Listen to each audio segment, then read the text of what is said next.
It starts out by talking about how ever since Drake Bell was itty bitty, 5-year-old kid, he had been working in Hollywood. Now, his parents weren't from the industry. They didn't know anything about it.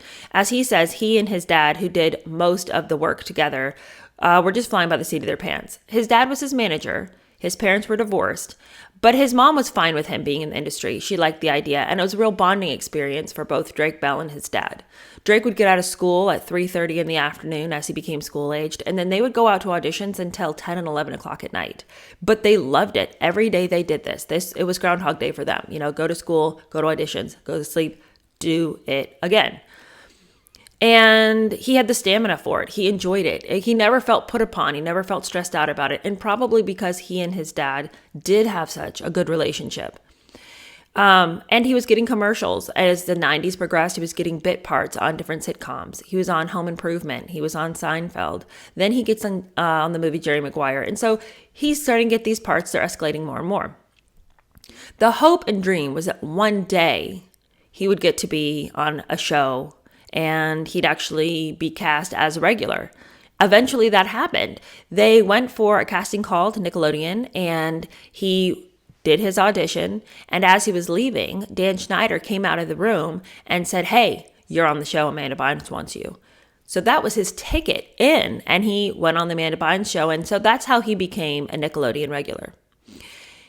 Things were going really well. Like he said, great times. Didn't have any problem with Dan. Didn't have any problem with what they were asking him to do on set. Didn't think that he was being demeaned or belittled. To him, it was just the dream to finally get to be on a show and to be a regular and have steady work and to just keep building his skill set.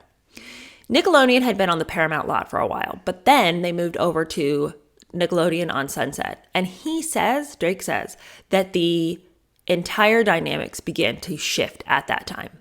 Because when they got to Nickelodeon on Sunset, that's when they hired Brian Peck. And Brian Peck immediately globbed on to Drake Bell. He saw in Drake a kid who he could have a lot of banter with. And Drake was really interested in Hollywood and the history of Hollywood. He was endlessly fascinated by all the old comedy duos. He loved I Love Lucy. He loved Abbott and Costello. He loved Charlie Chaplin, everything from way back old Hollywood. And Brian, having been in the industry for so long and also sharing similar interests, at least that's what he said. I think he did share similar interests, but it was definitely a bonding point for the two of them. Brian would tell him all these old stories that he had heard, things he had even experienced on his own with some of these people. And he was, at the time, he was in his mid to late 40s. So he had a lot of experience in Hollywood, dating way back to a time when Drake would never have known any of those people, but was very fascinated by the history. So that was a very easy point for them to connect on. And then, of course, Brian on set had a legitimate job. He wasn't just hanging around. He was the dialogue coach. And he would often have people coming to his house for lessons. That's where he said he did his lessons. So if you were using Brian as your dialogue coach, you would go to his house. So there just became this real normalcy about being very intimately involved with Brian over at his house, and then you're hanging out all day with him on set. And then Brian would also just have everyone over at his house all the time for parties and things. So it just became this thing where Brian was in every aspect of his life.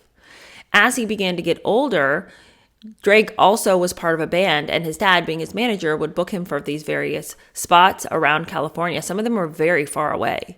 And Brian would always come to everything.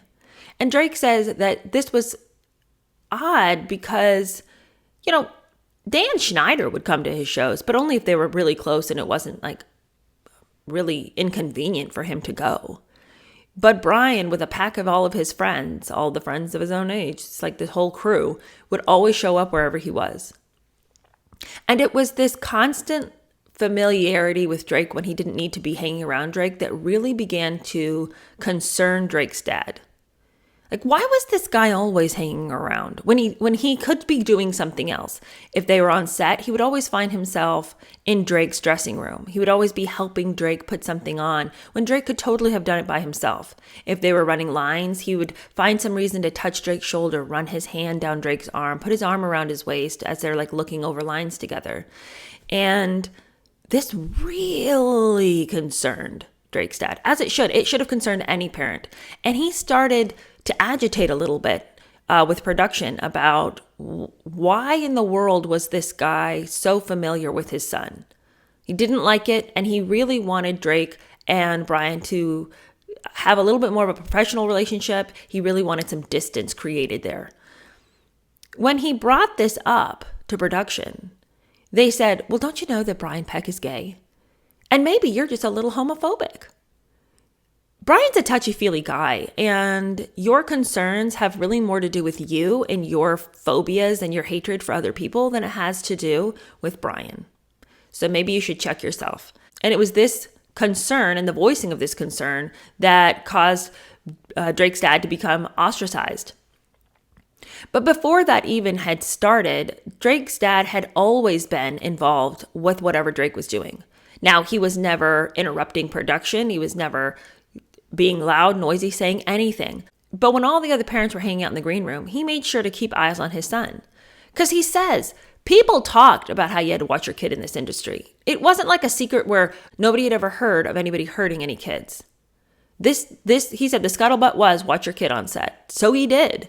And not being part of this industry, he hadn't developed any kind of ease with it. He didn't take it for granted that his kid would be fine.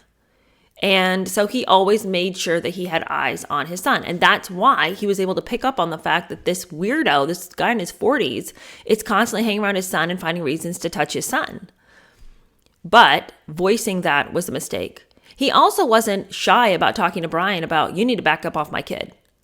You know, you need to give Drake some space. He can put those clothes on himself. You need to be all up on him while you're running lines.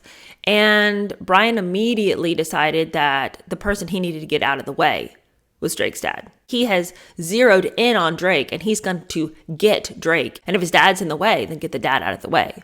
And it was a really easy way to do this. Drake's parents had had a very contentious divorce and didn't get along with each other. And so while Drake spent the majority of his time with his dad being his manager, his mom also wasn't out of his life. So Brian begins to feed the mother this whole story about how, yeah, I mean, Drake's got it. You know, he's a really talented kid, but you've got this really difficult manager in your ex-husband. I mean, he just constantly keeps getting involved. He constantly keeps bothering people, and he's just going to stand in the way of Drake. You know, parents really shouldn't be managing their kids. They're just too emotionally involved, you know, and it's just because Drake's dad is such a difficult person to get along with, it's just going to be really hard for Drake because he's got this guy who's attached to him. People just don't like him. Sorry to say, they don't really like him. Drake's dad wasn't any of those things, but that's what Brian said to Drake's mom. And because Drake's mom already didn't like the guy, it's like, yeah, you're probably right. People probably don't like him. I don't like him. And so they began agitating that for Drake's dad to step out. Meanwhile, Brian's also telling Drake all the same things. Your dad's a loser, man. He's standing in your way. You know, it's like you can't grow in this business when people don't like your management and all of this. People don't have their parents managing them. That's kind of weird, you know, like get yourself a professional. Your dad doesn't know. He's never been in Hollywood. I've been in Hollywood. I know how things work. I know everybody. Everybody knows me. I like everybody. Everyone likes me. I could get you places, but unfortunately, even I have limitations when your dad's hanging around being this giant wet blanket. Drake being like 13, 14, 15. He doesn't know. All he knows is that Brian really does have connections in the industry. Like, no joke, Brian's not lying about that. He's very well connected. And he's been doing this for a long time. And Drake starts thinking, yeah, maybe my dad kind of is a little bit of a nuisance. Drake's dad has big feelings about things, and he's not afraid to say how he feels, and he can be emotional. And so I think that Drake probably was easily convinced that his dad was a little bit of a loose cannon and probably should be ostracized from his career, or he should find a different path or just do something else. After hearing this often enough, and after having both his mom and Brian, who are probably the two most pivotal other adults in his life, telling him, your dad's a problem, he starts believing, yeah, my dad's a problem, you know, and he just wants his career to keep growing. You know, he's doing really well at Nickelodeon. He's also doing really well with his band. So he's not looking for anything to get in the way of that. And if people are saying his dad is, it's like, all right, fine, let's cut him out. Finally, after spending a week at his mom's house, they decide, let's stop talking about getting your dad out. Let's get your dad out. So they call His mom calls his dad and says, Drake's done with this. He doesn't want you to be his manager anymore, so just butt out. His dad is devastated. But at the same time, his dad also thinks maybe they're right, you know? I mean, this isn't what I want, but this is clearly what Drake wants. I'm not trying to stand in the way of his career. So he gives all the financial documents, everything over to his mom. He says, if you think that you can do better with this, or you can find somebody better to do it, I'll give it. If it's my personality that's causing the problem, then you handle his career. So he steps back. And not only does he step back from the managing situation, but because Drake's getting older, there's not as much time for him to spend with his dad. The time they were spending together was during that whole managerial period when his dad would be driving him everywhere. And now without that, it is so easy for Brian to just slip right in, take a seat, and say, I'm your dad now, basically.